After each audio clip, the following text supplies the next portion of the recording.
Yes ఏ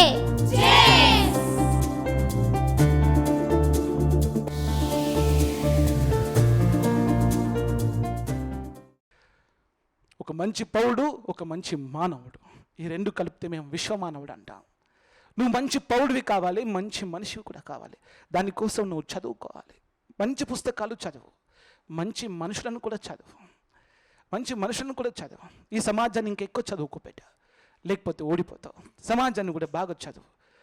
భిన్నమైన వ్యక్తిత్వాలు, భిన్నమైన ధృవాలు, అందులోపల విభిన్నమైనటువంటి ఒక మనస్తత్వాలు అన్నీ కలిపి ఒక దేశం కింద, ఒక గొడుగు కింద ఉన్నటువంటి అద్భుతాలు.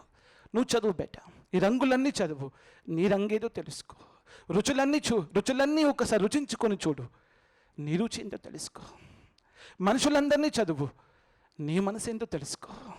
మనుషులందరినీ చదువు, నీ మనసు ఏంటో తెలుసుకో. రంగులన్నీ తెలుసుకో, నీ రంగేదో గుర్తించు. రుచులన్నీ తెలుసుకో, నీ రుచి ఏదో గుర్తుపట్టు.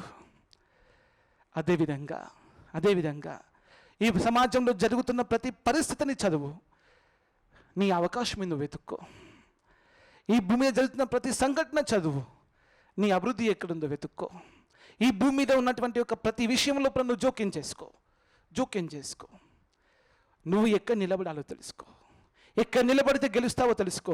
ఏది తెలుసుకుంటే నువ్వు ముందుకు వెళ్తావో, అభివృద్ధి చెందుతావో, విజయం పొందుతావో, నువ్వు కాస్త నువ్వు గమనించడం నేర్చుకో.